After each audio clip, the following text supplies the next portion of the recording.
Nico Lorenzo, ¿qué tal? Muy buenos días. ¿Qué tal? Muy buenos días. Aquí estoy en la Batcueva, este viernes, viendo lo que sucede ahí. Está complicadilla la cosa, José Antonio. Por lo menos Está no tienes una complicadilla. lechuga ahí, ¿no? Al final acertaron aquellos que decían que iba a durar menos trash que la famosa lechuga, ¿no? La verdad es que está muy complicado. Los rebotes cada día duran menos, ¿verdad? Los rebotes del gato muerto, que se denominan siempre en el mercado, ese dead bounce cat, cada vez duran menos y la verdad es que en cuanto hay 3 o 4 jornadas de subidas, la cosa va peor, ¿no? Mucha gente aplaudía ayer la dimisión de Liz Truss pensando que iba a dar estabilidad al mercado y todo lo contrario. Al final hay más incertidumbre.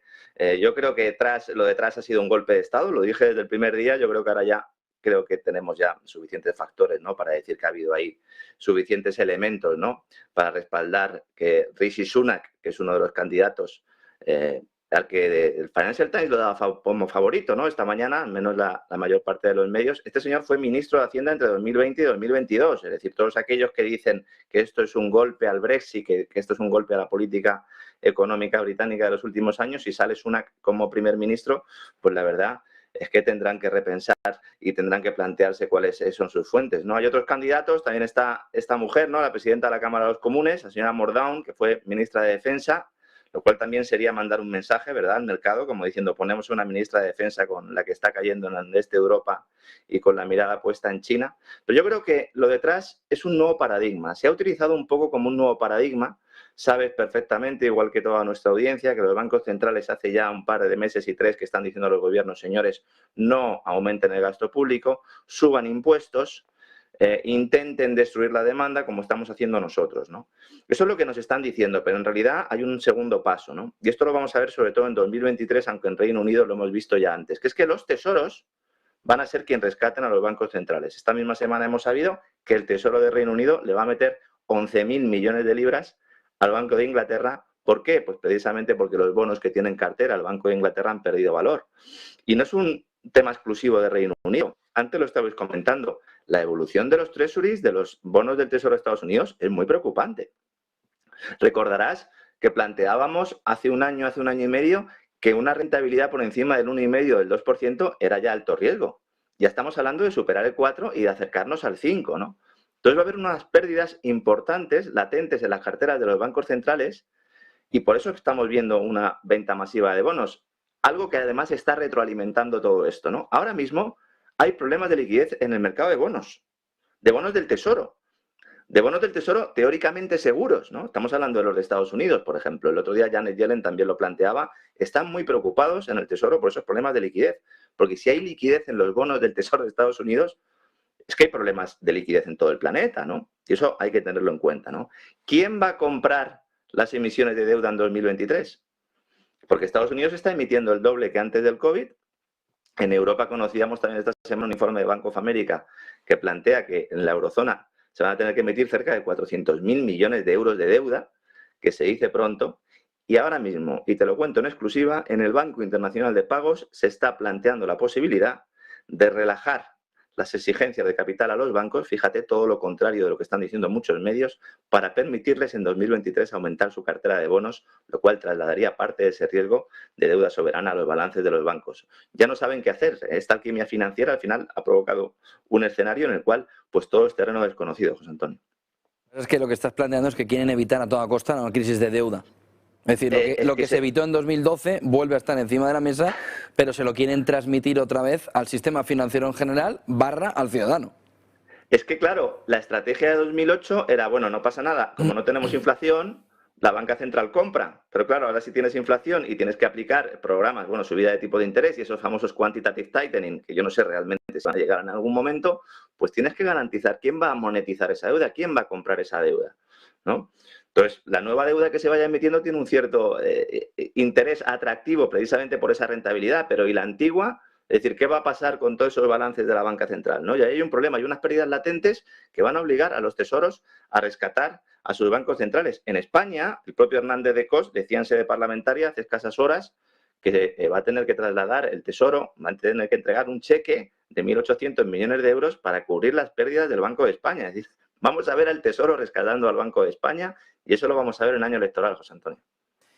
El otro punto clave está en Rusia. Turquía ha presentado ya unos datos de balanza comercial esta semana que le deja como uno de los claros ganadores. País OTAN, Turquía, siendo Es que país esa es la OTAN, clave, ¿no?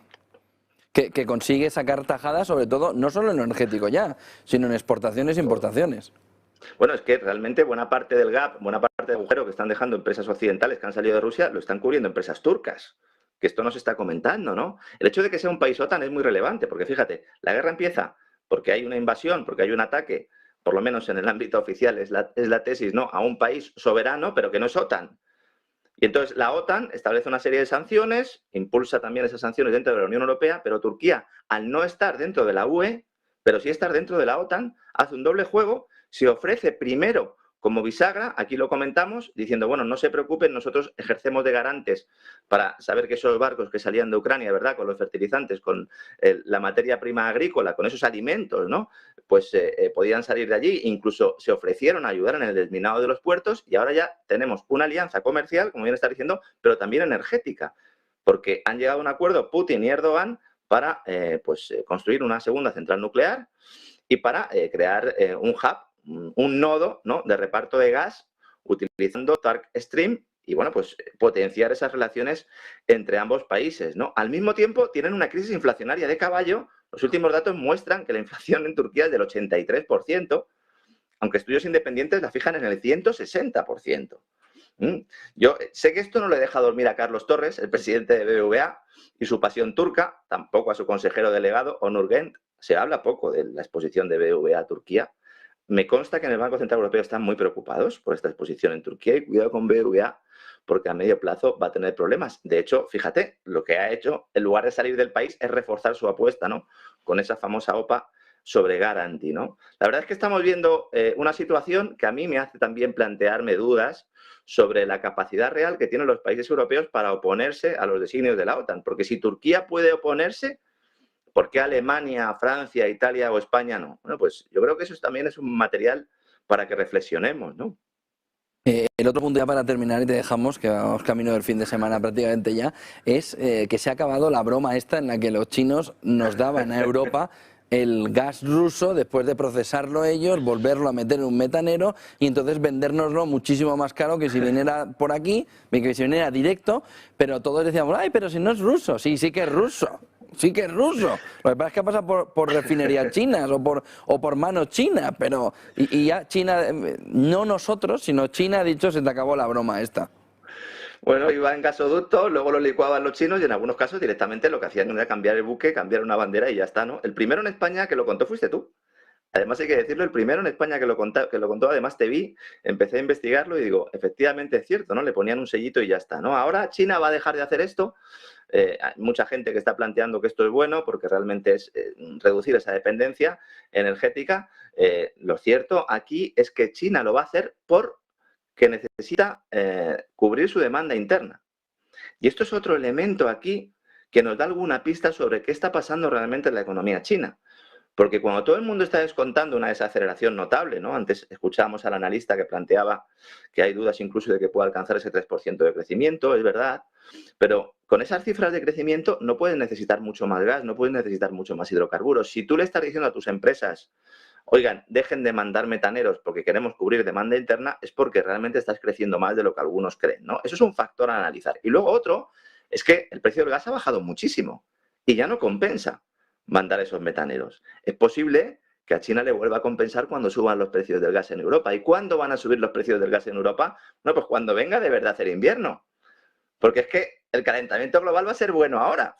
El hecho de que no haga ahora mismo realmente frío en muchos países de Europa es algo muy positivo porque ha permitido llenar los almacenes de energía y ha generado esa situación dantesca, ¿no?, que se ha comentado mucho durante estos últimos días, de que los barcos metaneros estén dando vueltas alrededor de España a ver si descargan o no descargan, ¿no? Cuidado, estamos en la calma antes de la tormenta. Cuando apriete el frío de verdad, cuando empiece el consumo de gas, van a cambiar mucho las tornas. La buena noticia es que España puede librarse después de ese acuerdo de Naturgy con Argelia para por lo menos garantizar el suministro este año. Y luego pues tenemos el circo político, ¿no?, con ese nuevo gasoducto que plantean Barmar, ¿no?, que parece el nombre de un resort de vacaciones, que es esa infraestructura energética que pretende unir Barcelona y Marsella para llevar hidrógeno.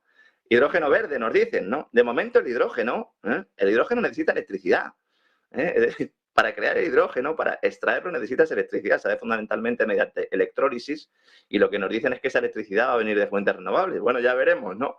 En Alemania no creo, ¿verdad?, que la primera fuente energética, vuelvo a recordarlo, es la quema de carbón, ¿no? Al final tenemos un ejemplo más, ¿no?, de esa hipocresía y de esos políticos, por un lado, intentando tapar unos agujeros que han creado ellos mismos y el mercado intentando salir adelante como puede, con mucha volatilidad, con mucha incertidumbre. Y bueno, pues es el momento, ¿no?, de tener cuidado, de comprarse un escudo, de comprarse un casco, y yo aquí en la Bazcueva, José Antonio, seguiré analizando todas las semanas con vosotros un poco mi punto de vista de la actualidad económica. En el vodevil europeo hoy, cuando von der Leyen hable del tope, que va a ser otro de los espectáculos, para seguir detrás a von der Leyen toda la fotografía de esperpento. Lo del tope del gas lo voy a hacer yo mañana. Mañana voy a ir al supermercado y voy a pedir a ver si me pueden topar el precio de la cerveza y así que me cueste 30 céntimos la lata. A ver qué me dicen en el supermercado, José Antonio. Te animo también a que lo intentes tú. Suerte con ello. 10:15 de la mañana. Buen día y buen fin de semana. Buen Igualmente, negocio. un abrazo. Hasta